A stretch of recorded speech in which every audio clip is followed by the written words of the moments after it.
Olá, sejam bem-vindos ao Seduc em Ação. Hoje teremos uma aula muito especial de língua portuguesa para o 7º ano do ensino fundamental da Rede Estadual de Goiás. Lembrando que nossa aula tem acessibilidade em Libras, hoje com o intérprete Cleiton. Eu sou a professora Thaís e o nosso tema de hoje é tirinhas. Eu tenho certeza que vocês já leram muitas tirinhas, muitas histórias em quadrinhos e muitos de vocês têm até alguns personagens que mais gostam. E hoje nós vamos trabalhar alguns elementos, as características principais para que vocês, ao lerem as tirinhas, consigam interpretar e entender a mensagem que está sendo passada. Vamos começar então? Vamos começar pelo conceito e pela origem do termo tirinhas. Tirinha é um gênero textual que aborda temas diversos de cunho humorístico, feito de pequenas falas. Vamos segmentar isso. O que é um gênero textual? Vamos revisar? Gênero textual é um conjunto de texto que tem uma função específica. Qual que é a função específica do gênero tirinhas? Tem a função de cunho humorístico. Ele trabalha com riso, ele é feito para divertir as pessoas que leem. Feito de pequenas falas, são 2 ou 3 quadrinhos, como eu coloquei aqui no início para que vocês vissem. Cada quadrado desse é um quadrinho. Onde são publicadas? Em jornais, revistas ou sites. Hoje nós temos aí várias redes sociais que trazem tirinhas para vocês. Surgiu nos Estados Unidos devido à falta de espaço para publicação de passatempos. No jornal, se vocês pegarem algum jornal aqui do nosso estado de Goiás, vocês vão ver lá na seção de passatempos ou de quadrinhos várias tirinhas. O nome tirinha remete justamente ao formato do texto, que parece um recorte de jornal. Com o passar do tempo, esse gênero difundiu-se pelo mundo. Então, hoje nós temos muitas tirinhas de muitos autores famosos, principalmente aqui no Brasil. Um dos pioneiros aqui no Brasil, nas publicações de tirinhas, é o Maurício de Souza, que começou publicando a tira do Cãozinho Bidu no fim da década de 50 na Folha de São Paulo. Mas nós temos muitos personagens que foram criados por Maurício de Souza, como a Mônica, a Magali, o Cascão, o Chico Bento. Vamos continuar, então? Quais são as principais características desse gênero textual? A primeira são textos marcados pela junção de linguagem verbal e linguagem não verbal. Linguagem verbal é quando eu tenho palavras e a linguagem não verbal é quando eu tenho desenhos, símbolos, e a junção dessa linguagem verbal e dessa linguagem não verbal constrói uma sequência de fatos e ações. Então, uma tirinha, gente, é uma narração curta, ela tem início, ela tem meio, ela tem fim, ela tem um enredo, conta uma história para trazer humor. O não verbal, como eu disse para vocês, que são desenhos, símbolos, assumem um papel muito importante na compreensão.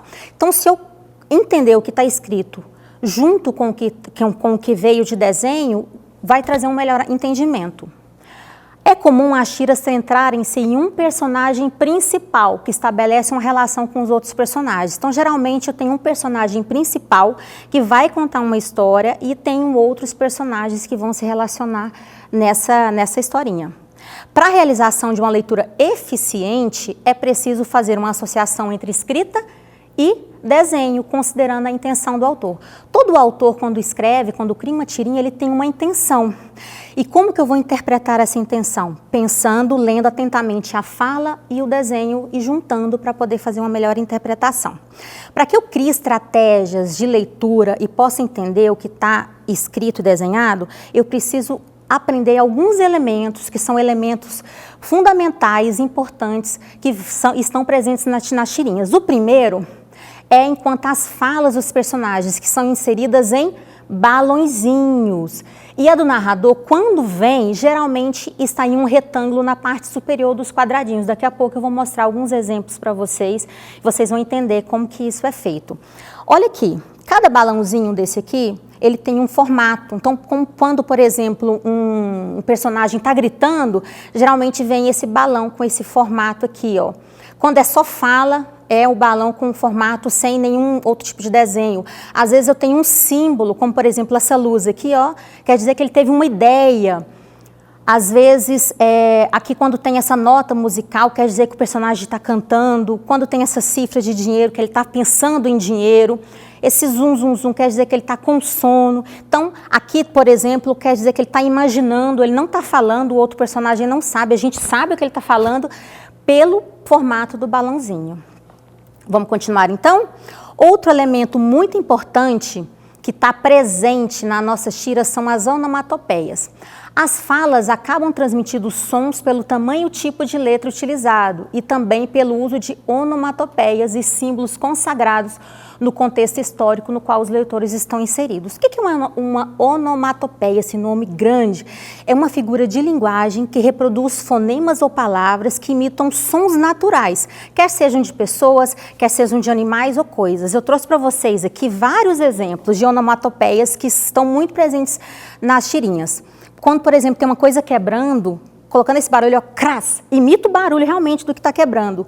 Bang, tum, soc, são várias aqui que vocês podem verificar. Nos exemplos a gente vai conhecer muitas que são utilizadas.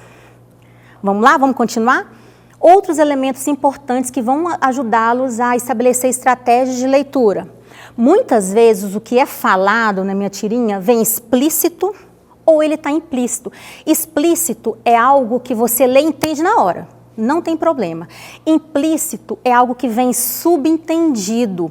Você consegue entender, mas vai precisar pensar mais um pouquinho, mas está tudo lá na tirinha para que você possa entender.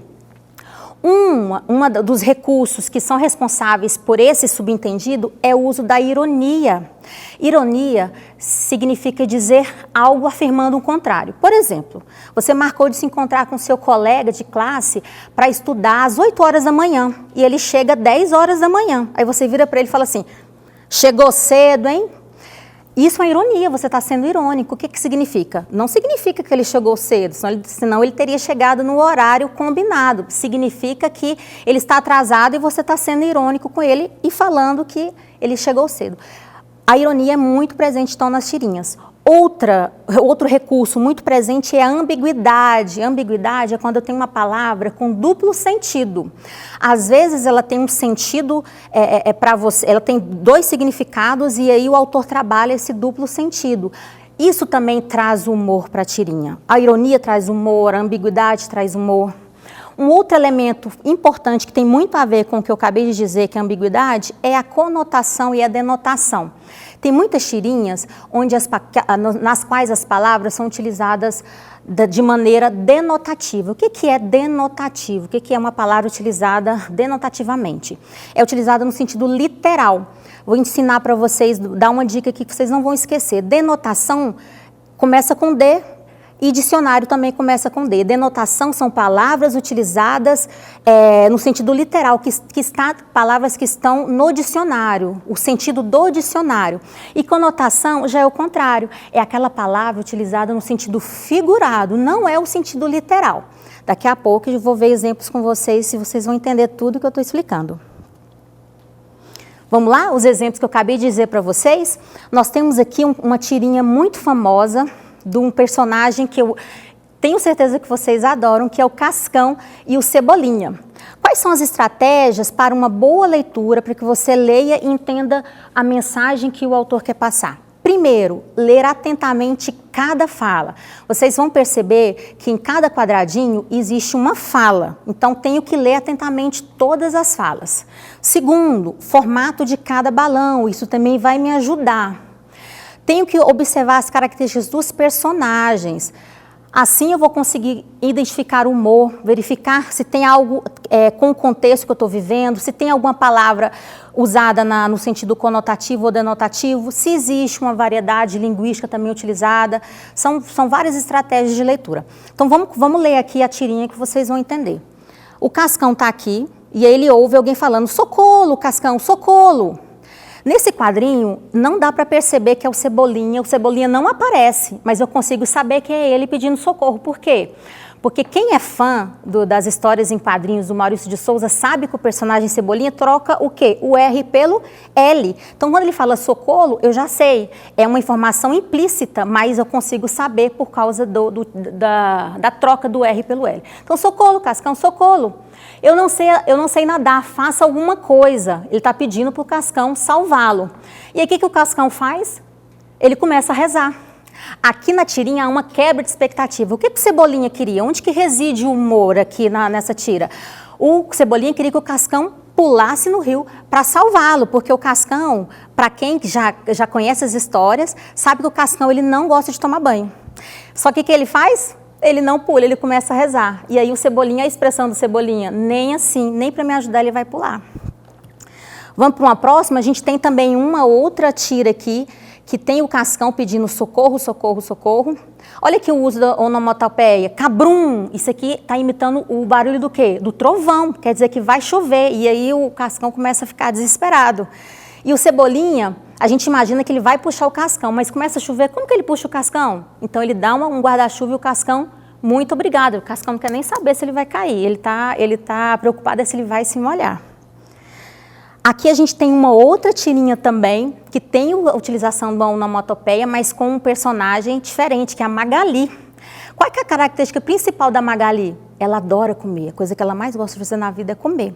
Então, vai aparecer isso aqui. Olá, garotinha, o sapo falando. Dê-me um beijo e terá uma bela surpresa. Aí vem uma onomatopeia aqui, chuac, é o estralado do beijo. E aí se transforma num príncipe, porque as histórias, isso aqui faz uma intertextualidade com as histórias dos contos de fadas, onde nós percebemos que muitas princesas beijavam sapos, eles se transformavam em príncipes, não é? Mas o que acontece aqui? Onde que reside o humor? A Magali vai dizer, um príncipe? Bah! Pensei que fosse se transformar num pipoqueiro, num padeiro. A gente tem umas reticências aqui, significa que ela pensou em outras coisas, mas tudo ligado à comida, confeiteiro, qualquer outra coisa que não fosse só um príncipe, porque um príncipe para ela não vai fazer diferença nenhuma. Nós temos um outro exemplo aqui de uma tirinha do Chico Bento, que é o meu personagem preferido. Ele diz o seguinte, olha aqui onde que aparece a narração, apareceu do autor aqui, apareceu num retângulo, e ele diz assim, é um absurdo, tirei nota menor que o Zé Lelé. Mas por que é absurdo? Ara, eu colei dele, devia receber a mesma nota. O Chico Bento é muito simples, muito humilde, então mesmo ele sabendo, na inocência dele aqui, mesmo ele colando, ele sabendo que não poderia dizer para a professora, ele acaba se entregando porque não tirou a mesma nota de quem ele colou. Pessoal, eu espero que vocês tenham gostado muito da aula. Dou uma dica para vocês, criem suas próprias tirinhas, coloquem vocês como personagens principais e contem histórias que vocês viveram agora na quarentena, ou até um outro personagem que seja preferido, mas escrevam, né? Coloquem sua imaginação para funcionar. Muito obrigada pela companhia, fiquem ligados, porque no próximo bloco nós temos uma aula super especial de geografia. Um beijo para vocês.